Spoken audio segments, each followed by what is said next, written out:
Commander Gaius is a vexing boss fight in Elden Ring, with several people online claiming that he's the worst remembrance boss in the DLC, or even the worst boss fight in general.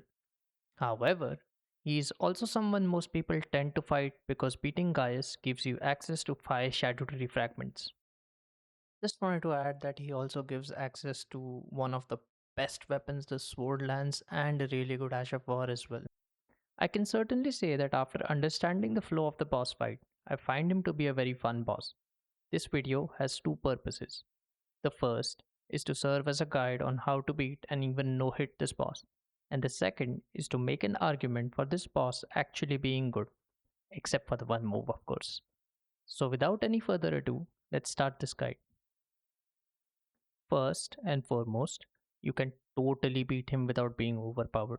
The clips you will see throughout this video are from a level 90 character with level 10 blessings. If you beat the base game before going in the DLC and you beat a couple of bosses in the DLC, you are going to be way over level 90 and you will easily beat him. Secondly, Gaius is very weak to Holy, so use Holy infusions and I will especially recommend the Sacred Blade Ash of War on him. Now, let's dive into his movesets and cover how to dodge and punish him. Starting with the move we all hate, the charge. While you can most certainly roll the charge, just use Torrent at the start as it is scripted. Use Torrent and then just dismount when he gets really close.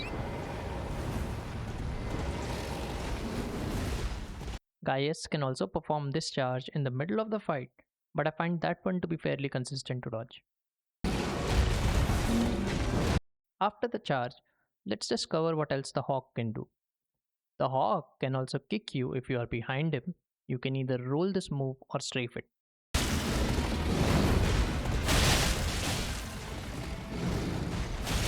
The Hawk can also perform a bash. This can either be rolled or strafed in the exact same fashion.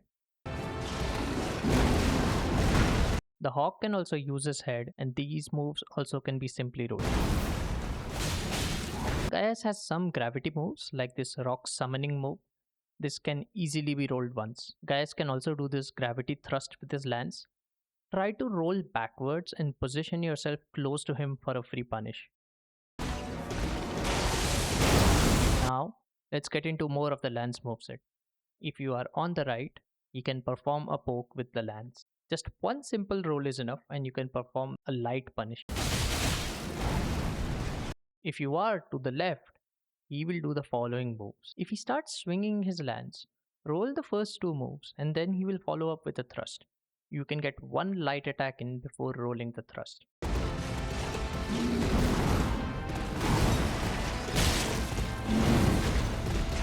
If he instead brings his lance down vertically, he's then going to follow it up with these two moves.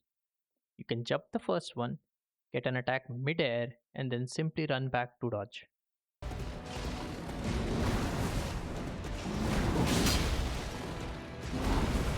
Now, getting into the most interesting move, I just call this move the Rampage. And here is this move's visual cue. There are multiple ways to dodge this Rampage. The first one being rolling to the right a bunch of times, and you can either finish off with a roll or a strafe. The second method is to roll to the left once, then run backwards, and then roll to the right or strafe. The third one, and by far the most flashy method, is to roll once to the right and then keep strafing him. You initially want to sprint and later you want to slow down so that you can successfully dodge this move. Now, his phase 2 doesn't really change a lot. He gains access to shockwaves and he gains a few new moves. He starts his phase 2 by doing this move, the spinning gravity thrust. You can simply roll once he starts this move and then roll once again when the hawk starts spinning really fast. This move is very lenient to dodge. You can be slightly early or slightly late with the timing and you will still not get punished, as long as you remember to roll inwards. He can also perform a jumping thrust, which you can simply roll once to dodge. He also does this weird gravity move. I rarely see it, but whenever he does it, just roll the initial attack and make sure you distance yourself away from the pulsing gravity shock waves that will follow. With that being said, This brings us towards the end of this short guide, and I am going to leave you with a hitless run of Gaius. Enjoy!